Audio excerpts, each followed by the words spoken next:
න්‍යෂ්ටික විඛණ්ඩනය එහෙමත් නැත්නම් නියුක්ලියර් ෆිෂන් කියන පරමාණුවක් විඛණ්ඩනය කිරීමේ විද්‍යාව පිටපස සිටින සැබෑ මොලකාරයා. සමාවෙන්න. සැබෑ මොලකාරයා කවුද කියලා ඔයාලා අහලා තියෙනවද? ඔව්. ඒ තමයි විද්‍යාඥවරියක් වෙන ලීසා මේට්නර් කියන විද්‍යාඥවරිය. ඉතින් මේ නියුක්ලියර් ෆිෂන් ක්‍රියාවලිය ඔයාලට හොඳට අහලා පුරුදු ඇති. විශේෂයෙන් න්‍යෂ්ටික බෝම්බ ක්‍රියාවලියදී. ඇත්තටම ලීසා මේට්නර් කියන්නේ ගොඩක් දක්ෂ විද්‍යාඥවරියක්. ඇය ඔටෝ හාන් කියන විද්‍යාඥයා සමග මේ වගේ පරමාණු සම්බන්ධව පරීක්ෂණ බොහෝ සිදු කළා. ඒ අනුව ඒ ප්‍රතිඵලයක් විදිහට තමයි ඇය මේ න්‍යෂ්ටික විඛණ්ඩන ක්‍රියාවලිය හොයාගත්තේ. හැබැයි ඒ සඳහා ඇයට නොබෙල් ත්‍යාගයක් හම්බුනේ නැහැ. ඒක ලැබුණේ ඔටෝ හාන් කියන විද්‍යාඥයාට පමණයි.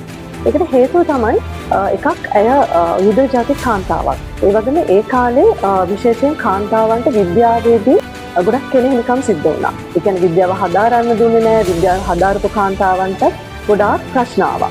මාරි කියුරිටත් ඒ විදිහටම තමයි. නමුත් මාරි කියුරිගේ සැමියා ඇයට ගොඩක් සහයෝගයක් ලබා දුන්නා. නමුත් ලීසා මේට්නර්ට ඒ වගේ සහයෝගයක් ලැබුණේ නැහැ. ඒ නිසා ඇයගේ නම මේ නොබෙල් ත්‍යාගය දීමෙන් මගහැරුණා. හැබැයි ඇය තමයි අපි අදටත් හඳුන්වන්නේ mother of nuclear power. එහෙම නැත්නම් mother of nuclear fission විදිහට. ඉතින් නමුත් ඒ වගේම ඇයට සුවිශේෂී කරුණක් තියෙනවා. ඇය කොතරම් බුද්ධිමත් ඉතාමත් දක්ෂ විද්‍යාඥවරියක් වුණා ඇය මුදල් පසුපස හඹා ගියේ නැහැ. ඒ කාලේ සමහර විද්‍යාඥයන් මේ න්‍යෂ්ටික බෝම්බ සැදීමේ ක්‍රියාවලියට ඍජු දායකත්වයක් දුන්නත් ඇය මේකෙන් වැළකී සිටියා.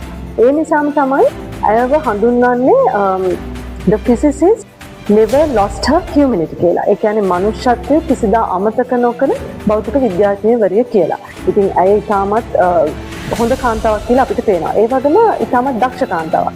ඉතින් අපි ගොඩක් වෙලාවට මේ විද්‍යාඥයෝ ගැන කතා කරද්දී විද්‍යාඥවරියන් විදිහට අපි දන්නේ මාරි කියුරි වගේ විතරයි. මොකද අපිට ගොඩක් අර මාරි කියුරි ගැනම තමයි පාසල් වල පවා උගන්වන්නේ. නමුත් තවත් ගොඩාක් විද්‍යාඥවරියන් ඉතිහාසයේ ඉඳලා ඒගොල්ලන්ට ගොඩක් බාධක හමුවේ. ඒ කියන්නේ බාධක තිබිලා. ඒ කියන්නේ විද්‍යාව ඉගෙන ගන්නවට බාධක තිබ්බා. ඉතින් මේ වගේ බාධක රාශියක් තිබිලා තමයි මේ වගේ විද්‍යාඥවරියන් හිටියේ. ඉතින් ඇයි පමණක් නෙවෙයි තව මේ වගේ විද්‍යාඥවරියන් තාරකා විද්‍යාව, භෞතික විද්‍යාව, රසායන විද්‍යාව වගේ ගොඩාක් ක්ෂේත්‍රවල විද්‍යාඥවරියන් තවත් ඉන්නවා. ඉතින් අපි ඉස්සරහට මේ වගේ විද්‍යාඥවරියන් ගැන ඉගෙන ගමු.